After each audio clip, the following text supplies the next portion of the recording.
Coming up on Theater Talk. Creativity takes a lot of, is a combative sport in some sense. It is one of these things, you just don't have great art without great chaos. Theater Talk is made possible in part by the CUNY TV Foundation.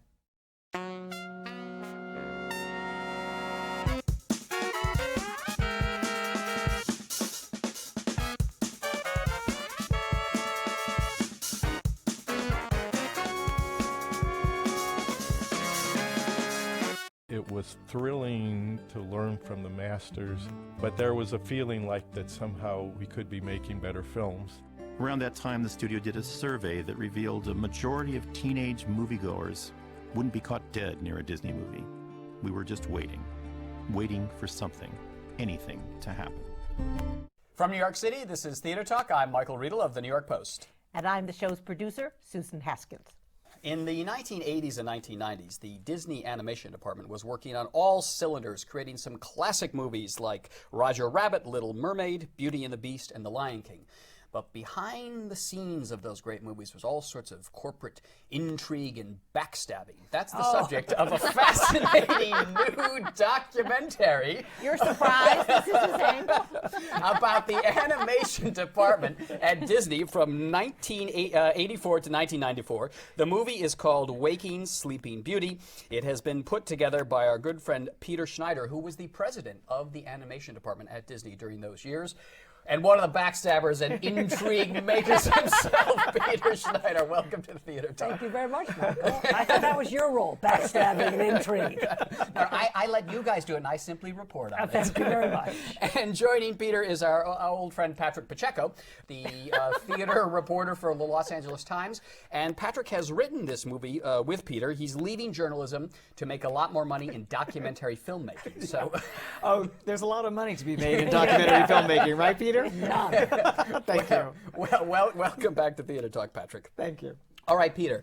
You guys were doing some just incredibly creative stuff at the time. But as your movie shows, there was a lot of tension between Michael Eisner, who was then the head of the company, and Jeffrey Katzenberg, who was and Roy Disney. What caused that tension, and from that tension, did this creativity really flow? In other words, do you need that tension to create these great shows? Well, the movie is really about why did the animation department, which in 1984 had released The Black Cauldron, arguably the worst movie made in the Disney canon, and why did it revitalize itself? Why was there a new golden age? And it took an extraordinary amount of people, including lots of artists, Jeffrey and Michael and Roy and myself and Don Hunt, who's directed this movie, to revitalize the place. Howard Ashman. The wonderful Howard Ashman. The extraordinary Howard Alan Ashman. Menken. Yeah. And creativity takes a lot of, is a combative sport in some sense. It is one of these things, you just don't have great art without great chaos. Yeah.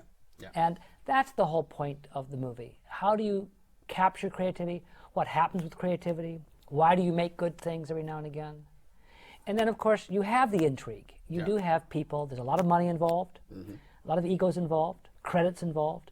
And why does it fall apart? And Patrick really helped us shape this movie by interviewing all the participants. Yes. Well, one of the extraordinary things about the movie is you have gotten people to speak openly, Michael Eisner, Jeffrey Katzenberg, for the first time about all of that intrigue. How did you convince them, Patrick, to open up? I think that Don and Peter did the convincing. I just came in with my little tape recorder and played the journalist role here. But I thought that was the fascinating thing about it, because when Peter asked me about 2 years ago to help them, and collaborate with them on this documentary, I thought two things would happen. Number one, I'd be fired and a real writer would come in.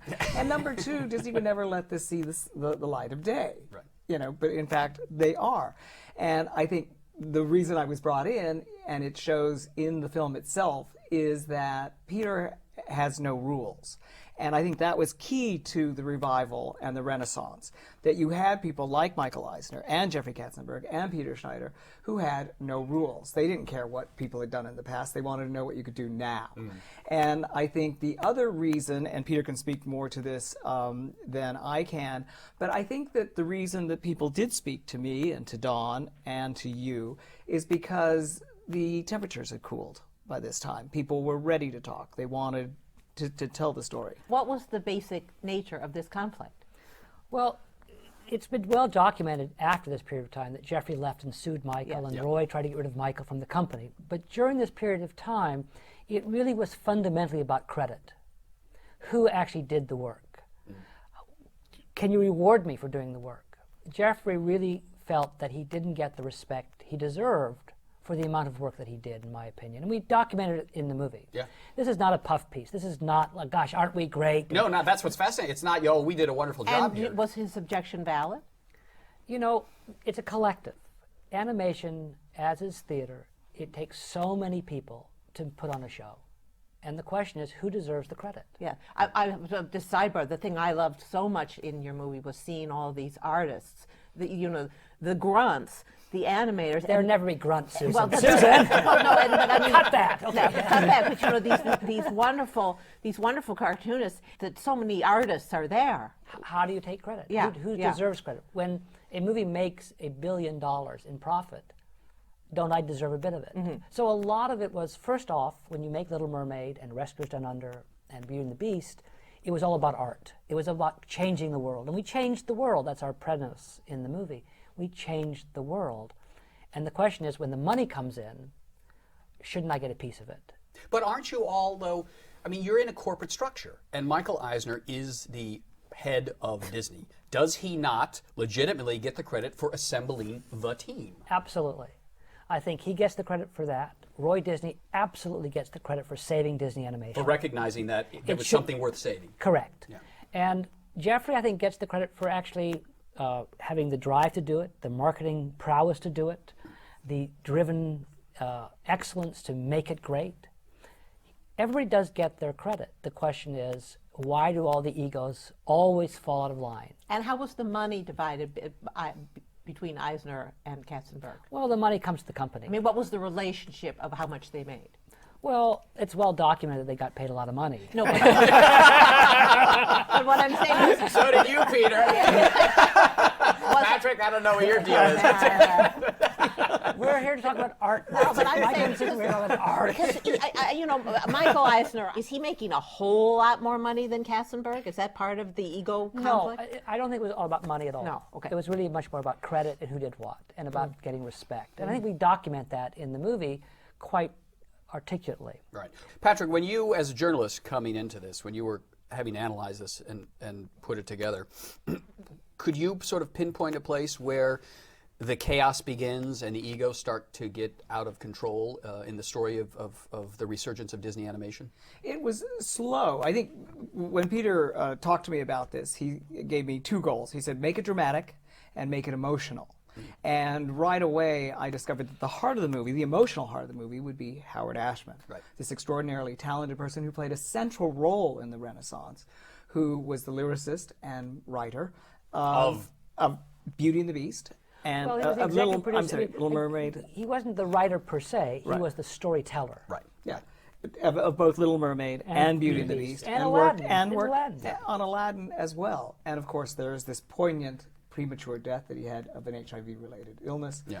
But he is the emotional heart, the true sort of artistic spirit that informed this period in many ways. And it's a very exciting thing to watch. The drama, of course, came with very powerful, very rich, very talented, very complicated people who basically made me think that no matter how much power, no matter how much money you have, we're all still 5 years old in the sandbox. That's right. One of the biggest corporations in the world run by 5-year-olds. There you go. And what do 5-year-olds do? I mean, well, you grab my pail and I'm going to hit you with my shovel. Or I want that. No, I have that. And it's really sort of fascinating, and that this sort of came up. One success, and Peter can speak to this, once the media attention, because it was totally ignored, I think, right? Correct. Yeah. For the first 7 years, no one cared. Because you were all the kings of Hollywood. You were making great movies. No. Animation is the backwater. No one cared. So wait, nobody cared about what? The success, making the movies. It really, they didn't care. Beauty and the Beast, all that, really. Huh? It was only after Beauty and the Beast that Hollywood said, "Wait a second, what's going on here?" Disney's coming back. Yeah. Well, not even that. But if you look at this year, 20 animated movies were considered for the Best Animated Picture category this year for the Academy Award. Right. In 1994, there wasn't a category, Right. and only one movie would have qualified. What was that movie? It would be Lion King at that time, right? Right. It was only after this period of time that everybody go, oh my God, let's get into the business. For this 10-year period of time, Disney basically had a creative and financial monopoly on the animated business. Peter, when you were in the thick of it as the head of the animation, and these egos are colliding and all this stuff is going on as you show in the movie, how do you, as a corporate player, how do you navigate that? How did you navigate it? How did you survive? You know, I think the first thing you do is you always focus on the work. You have to keep your eye on making sure the work has excellence, and all the fights, by and large, are over trying to make the work better. And as long as you focus on that, and I had two bosses. I reported both to Jeffrey Katzenberg and to Roy Disney. And therefore my skill was being able to navigate between these two very interesting, powerful, fantastically creative men. And Roy Disney is the nephew of Walt. Correct. Who just died, Roy Disney? He just died in December. And what was Roy's responsibility to the company? Well, Roy led the takeover in 1984. He became the head of animation, the titular head of animation when they took it over. He said, this is mine. I'm going to be in charge of this. He was the vice chairman of the board. He was Disney. He was the named person on the board. He was tremendously smart. He wrote terrific notes. He was there with us in both physically and basically much more moral center for the company. So in terms of, just for people who haven't seen your film, the power split between Eisner, Katzenberg, and Disney, how did the power split? Well, Michael actually ran the entire company. The company's very multifaceted. Jeffrey ran the studio, which is the filmmaking branch of the company. The company is the parks and consumer products and ABC and ESPN. And Jeffrey ran the studio, which is filmmaking, both live action and animation. And you? And I ran animation for Jeffrey. And Roy sort of crossed all these boundaries and was the spirit of the entire place. And you, when you're in the thick of all this, does there ever come a point where you have to sort of pick a side in some of these battles and cast your lot with one or the other? You know, you can't. Right? I think that was the job to do, which was to try and figure out how to make the movies great and to harness the power of both these gentlemen and all these people to get these movies out into the public. It's one of the interesting decisions you made about the movie is to only show footage of the period. You haven't gone back to interview people today. You've got fabulous archival footage of people in the animation department, Michael Eisner doing introductions to the movies at the time. Why did you make that decision, Patrick, not to do talking heads and people reflecting back on things? That was not my decision. That was Don, I believe. Don, and it was the director. and I think Peter had also said from the beginning, no old men talking. No old guys reminiscing. Right, But right, it was right. really Don's idea, which was, can we transport you back into the room? And make you, well, you do. You make you feel that you're part of what's going You on. do feel like there. you're in that place. So that's the idea. So the minute you do a talking head, which is an observational documentary, you go, oh, we're back in the present day. Right. The idea was to do current interviews, voiceover, Right. and have archival footage so we transport you back Into the time. to that time. Big hair, big eyeglasses, and big shoulders. All right, so give us a sense. What was it like to go to work at Disney Animation back in 1987, 88? What was it like? It seemed to me that it looks from the outside, this is an outsider's point of view, a hell of a lot of fun. But I got the sense in talking to practically 100 people, many who worked at that time, it was exciting, it was thrilling, and it was a pain in the neck. People really, really worked intensely hard. He was a real SOB. Seriously, that is so untrue. He was a real SOB. The artists started out hating him and grew to love and respect him, actually. Why did they hate him? That was the arc. Because I came in to do change. I came in as the first outsider ever to run this company and run the animation company. I didn't draw. They didn't trust anybody. They had just produced The Black Cauldron, which, as I say in the movie, I had no fears because I couldn't do any worse than The Black Cauldron, no matter what I did badly. Yeah. And you're coming into a place where people say to you, you're going to ruin Walt Disney's legacy. And you go, oh my. And then you realize there is no legacy left. There's a legacy of 50 years ago. Right. But today's legacy is like there's nothing. So make some changes. And change is hard. And what sort of changes did you make that upset them initially? And I mean, you made them work harder or draw better? Work harder, draw better, Yeah. self-critique, bring in outsiders, pick teams, have opinions, actually become artistic players, as opposed to just, as Susan said, grunts. We brought a theater discipline to it. Yeah, That's the key. That's the key. All right, and the key to that is Howard Ashman. Absolutely. So give us a little bit of background on Howard Ashman. And well, that was. Who is Howard? Howard obviously was Alan Menken's longtime writing partner. They had had some successes off-Broadway, most notably with Little Shop of Horrors. Peter, interestingly enough, was stage manager, company manager on Little company Shop. manager so on that Little was Shop of Horrors, and Jeffrey Katzenberg's best friend David Geffen also knew them because he produced Little Shop of Horrors. Right. So when this sort of critical mass came, and Peter came in with this theatrical discipline, the light bulb went off. Well, how about bringing Howard and Alan out to become a part of this? Howard had just had a big disappointment with Smile. Yeah, failed musical with Marvin Hamlish. With Marvin Hamlish. And I think he was really ready for a change. And as he says in the documentary, I really jumped on this. And I thought animation is the place where I can really bring my theatrical talents to be exploited and to really explore it. And boy, did they ever. I think it was the perfect match. It's a perfect storm. Howard was an extraordinary artist, and he found himself a very fertile ground to do exactly what he wanted to do, and he had complete control. And I think that's the interesting thing about artists in the theater. They would like to have more control. Right. And Howard finally had a place. He could write the songs, he could do the lyrics, he could tell Mr. Menken, brilliant Mr. Menken, Alan Menken, what to write. And he could say, I want it to look this way. So he's responsible for the design of Ursula. He, as we say in the documentary, made the crab Rastafarian, Jamaican. Right. The directors are thinking, he'll be one of those old, white, crusty guys that's been in one of our movies forever. And then Howard says, make him Jamaican. Yeah. What? And Howard wasn't, I mean, we tend to idolize him now. He could be a very difficult person. And I remember talking to Alan Menken about him. And Alan said to me, he said that, Howard was difficult. He was a self-flagellating artist. And the problem with working with self-flagellating artists is that sometimes they miss and hit you. That's good. that was true, I think, of this period, all the way around. Because a lot of times artists would say to me, Peter Schneider would come in at 2 o'clock in the morning and saying, is it done yet? Is it done yet? Is it done yet?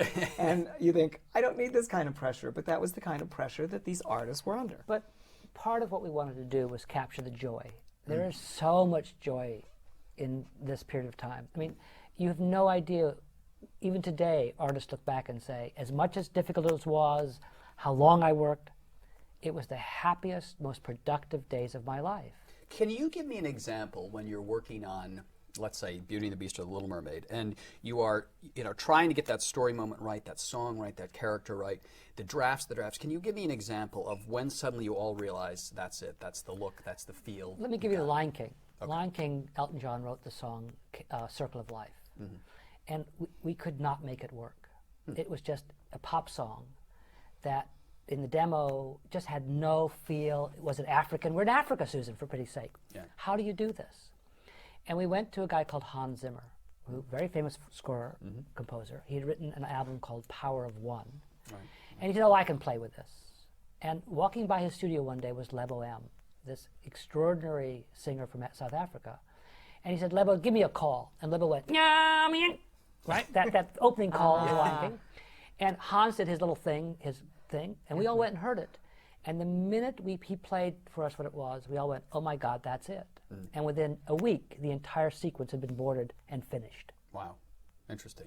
And that's the kind of exciting creative breakthrough you live for. Correct. You live for that moment Hans Zimmer and Lebo M come in and do something and turn something that you can't quite see into a vehicle to carry the story. So then do you go and play it for the 200 to 2,000 artists and say, okay, everybody, this is it, get going? Well, they had been working on it, and Chris Sanders and the directors took this track and took all the drawings they've been doing for 2 years, just lined them all up, shot the drawings, put it on videotape, and said, that's our opening sequence, and it didn't change. The fascinating thing about it is that you never know, because when you're in the creative act, you never know what's going to click and what's not. So that there is a moment in the film where Jeffrey Katzenberg is at a preview of Little Mermaid, and the kids are restless because they've had too much sugar or something during part of your world, and he tells the guys, you got to cut part of your world, and you got to cut it. It's slowing down the movie. You got to cut it, and they fight and they fight and they fight, and I think it was finally Glenn Keane. Who was Glenn Keane? Glenn Keane is a top animator, top artist, and again, speaking to the inspiration, Susan, that you brought up, is that after Glenn Keane usually drew monsters or the tough guys or the bad guys. When he heard Jodie Benson's demo of Part of Your World, he went to the directors and the producers of Little Mermaid and said, I've got to draw Ariel. I've got to draw Ariel. And they say... Because I can feel it in my heart. And they say, but can you really draw pretty girls? You're not known for drawing pretty girls. This is old Disney thinking, though. You're slotted into doing the thing you've done for years and years. And your job was to... break it all up. Try it all. Try it all up. If you want to draw a pretty girl, give it a shot. But it's very theatrical. I mean, I think why we're on Theater Talk is because it has so many theater influences. Well, we should say that when you were really crowned, I felt, was with Beauty and the Beast, when Frank Rich wrote in the New York Times, the best Broadway musical this season is Beauty and the Beast. And that really affirmed everything that you were doing. Correct. Do you remember reading that? Absolutely. Yeah, and the genesis of that is then, of course, 4 years later, it's on Broadway. Yeah. And it's been running for 13 years. So Frank wrote that about the film. He wrote that about the movie. That's right. He said the best Broadway musical is Beauty and the Beast. This season is Beauty and the Beast. The animated film. It's the animated film. Was it in your mind, because then you went on with Tom Schumacher to run the Disney theatrical and produce Beauty and the Beast, Lion King. Lion King and Aida. And Aida. Was it in your mind when you were in the animation department that one day these shows should be on Broadway? Never. Never. Never. It was never a thought that that's what we should do with them. It was really Frank Rich's comment that we all went, "Ooh, what a good idea!" Well, because again, Michael came from a theatrical background to some extent. So did Jeffrey. They were both from New York. They had been steeped in theater as well. So that mindset was very much a part of it, and I think key to success. And I also think Joe Roth, who was then the chairman of the studio before I took it over, he was the one who kept saying, "Do Lion King. Do Lion King, for pity's sake." And we all kept saying, how? we won't do it unless there's a big how. And of course, Julie Taymor is the big how. Right. But it took us a while to get there. But once we did Beauty and the Beast, which was enormously successful. It's just not critically loved. I mean, not critically loved, but it ran 13 years on Broadway. And it's now just opened again in a tour, and it's around the world, and it's beloved. Yeah. Right? So again, notwithstanding Mr. Riedel's critical successes. What's the relationship among all of you guys now? Katzenberg, Eisner, you. I mean, the battle's over with. The movie captures the battles, but as you say, people were more willing to talk now. Has the field of battle calmed down, or do they still hate each other? I think people don't hate each other. I think I'm having dinner with Michael, and we're seeing View from the Bridge next week. So I'm thrilled about that. I still see Michael. I have a great time with Michael. He's a great dinner date. He's great gossip. Great guy. It's fantastic to be with. Jeffrey's very successful at DreamWorks. Yeah. He's probably produced more animated movies than any person in the world, ever. Do he and Michael speak? You know, do they speak? I think they don't not speak, if that's correct. I think there's no reason why they don't. That there's no real strong animosity anymore. I think part of doing this movie was a reconciliation, very cathartic, in terms of recognizing that together we all did something extraordinary for 10 years, and finally acknowledging the fact that we did it, as opposed to fighting about it. And they were sort of talking through us, right? I mean, when I was talking to Michael Eisner, he'd want to know, well, what did Jeffrey say? 5-year-olds in the set. It's true.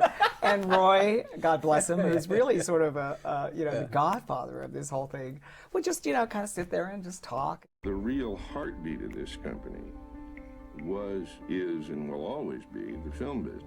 And so they did speak through us in a way, and through this film. I think healing is much too highfalutin a term, but I think they were ready to talk, and I think they wanted this documented. The movie is very cathartic. Yeah, it's great fun. It's great fun, and I just love seeing all the clips from the time, because you really feel that you're in the romper room of Disney Animation in 1987. All right, the movie is called Waking Sleeping Beauty, and it opens March 26th at the landmark Sunshine here in New York. And then this show goes around the country, so it will be traveling to. It's Chicago, in New York, Chicago, New York, Los Angeles, and San Francisco. And once it does well in those cities, it'll expand out. Peter Schneider, who was the president of animation at Disney from 1984 to 94, now a producer yourself. Thank you very much. On Broadway and in London. And our friend Patrick Pacheco, leaving journalism to make a fortune in documentary filmmaking. I'm going into a business that will humiliate me. Completely. And I'll be there to watch it every step of the way. Thank you. Peter and Patrick, thanks a lot. It's great Thank fun. you very much. In almost every musical ever written, there's a place, it's usually about the third song of the evening. Sometimes it's the second, sometimes it's the fourth, but it's quite early. And the leading lady usually sits down on something. Sometimes it's a tree stump in Brigadoon, sometimes it's under the pillars of Covent Garden in My Fair Lady, or it's a trash can in Little Shop of Horrors. But the leading lady sits down on something and sings about what she wants in life. And the audience falls in love with her and then roots for her to get it for the rest of the night. Look at this stuff, isn't it neat? Wouldn't you think my collection's complete? I heard Part of Your World, Jodie Benson, singing that, and it just captivated me. I thought, I have to do that. And I went and told those guys, I really want to do Ariel. And they said, well, I don't know. I mean, this is supposed to be a pretty girl. Can you do that? I said, look, I have to do Ariel. I mean, I can feel it in my heart. Our thanks to the Friends of Theater Talk for their significant contribution to this production. Theater Talk is made possible in part by the Frederick Lowe Foundation, the Eleanor Naylor Dana Charitable Trust, the Alan S. Gordon Foundation, the Corey and Bob Donnelly Charitable Fund, Carrie J. Fries, the Dorothy Strelson Foundation, the New York City Department of Cultural Affairs, and the New York State Council on the Arts, a state agency.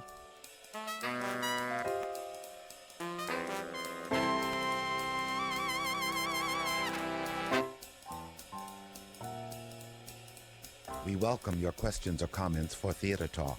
Thank you and good night.